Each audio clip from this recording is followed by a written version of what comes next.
Morakane Musupye has been moved from economic development to serve as the new social development MEC. Makhura says Musupye has vast knowledge in both health and social development. And our approach is always when you have a team, play team members to their strength. That's why I'm saying to you that MEC Musupye has chaired a portfolio in the city of Tshwane in the area of health and social developments. She has chaired a committee in the legislature responsible for social development. Her greatest strength is in the area of social development, working with communities, working with the excluded, working with the marginalized, women, people with disability, mobilizing people around our campaign to eliminate gender-based violence. That's already her greatest area of strength. She has been holding the fort in the economy. We want to strengthen this area because the food security and food relief is critical. Just during COVID, we were able to assist 2.8 million people in Gauteng with food relief. That department is critical to help us respond to urban poverty and hunger. It's an important department, and we are playing this player. This player's greatest strength is in that area. We are moving from economic development to social development. Now, for more on the story, we cross live to our senior politics reporter, Ziyanda Ngcobo, who is following the story for us. Ziyanda, a very good afternoon to you. What panned out today at this cabinet reshuffle for Gauteng, pretty much as anticipated. The wild cards that were put on the table seem to have been the ones that actually did get the role, and this with Park Style specifically. Certainly then, Sistami, that Park Style, the former Johannesburg mayor, is now the new economic development MEC in the province. He'll complete his work as deputy minister in the cooperative governance ministry by next week, and will conclude his reports to parliament. And it's very interesting, Sistami, that of course he's making a return here, because it also means that then someone had to have resigned to make space for him in the legislature. The Gauteng Premier not really giving much information as to who exactly had to resign to make space for Park Style. And this, of course, comes on the back of a statement by the Gauteng ANC Youth League, which was slating Makhura and the elders in the province for actually purging the youth to make space for the elders such as Park Style. No name was given to us by the Gauteng Premier, but certainly, the return of Tau, according to the Premier, will boost then the Executive Council, and really also there were questions around then the Health MEC and Dr. Bandile Masuku. You'll remember, Tami, that when he was suspended, the Gauteng Premier said that he would suspend him pending the finalization of the SIU report. Today, then, the Premier changing his tune, saying that he cannot actually afford to have an MEC in an acting capacity given the real threat of a second wave of COVID-19, especially as we move into the festive period, especially seeing that there's also an acting HOD within the Gauteng Health Department, and the numerous interventions that still need to take place to ensure that come January we are not seeing the same kind of infection rate as we did in July this year. What will be quite interesting, Ziyanda, is should Masuku be found to not be guilty, because we know he is challenging that SIU report, the Sullivan report found that he was actually not liable for any of the PPE misappropriations. So should he actually come out squeaky clean from this? Just wondering what the implications then would be retrospectively, because in effect it would mean that he was in essence fired for something that he did not do. Just your thoughts on that.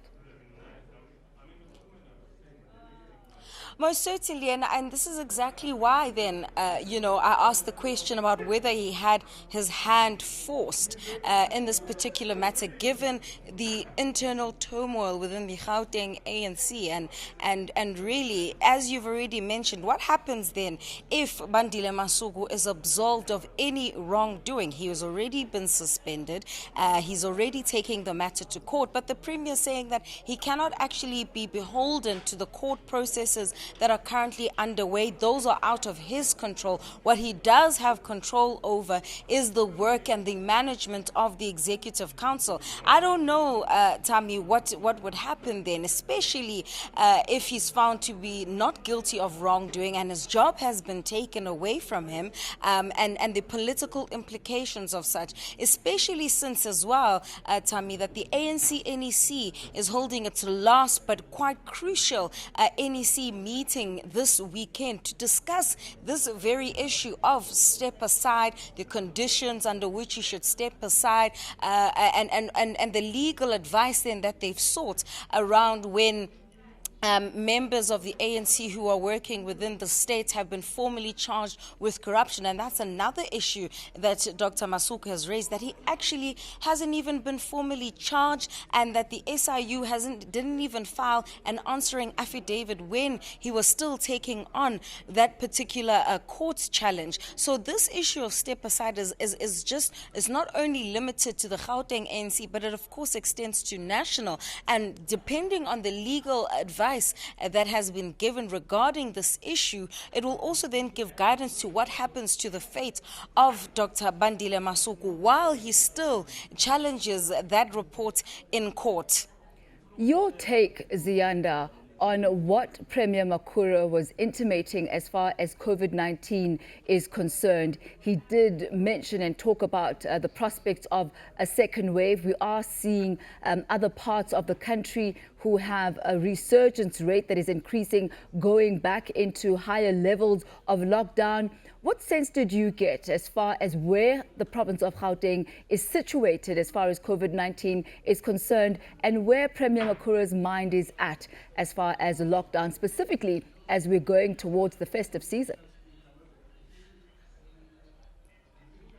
So the Premier was asked then about that News 24 report regarding the outcomes of the National Coronavirus Command Council's meeting yesterday, which News 24 was running with the fact that, there is a sense that an announcement that's going to be made, in fact, that the curfew is going to now move earlier and start from 10 p.m. in the evening and end at 4 a.m. in the morning. And then the sale of liquor will then be further restricted and no longer be sold over the weekends. Now, in terms of Gauteng, the Premier did say that while we're not in the same position as provinces such as the Eastern Cape, for an example, but over the 7-day period, they monitor the numbers over a 7-day period consistently. They've been seeing the numbers increase, which is a cause for concern for the council, which is why then the Premier says he needed to fill the position of the Health MEC as a matter of urgency,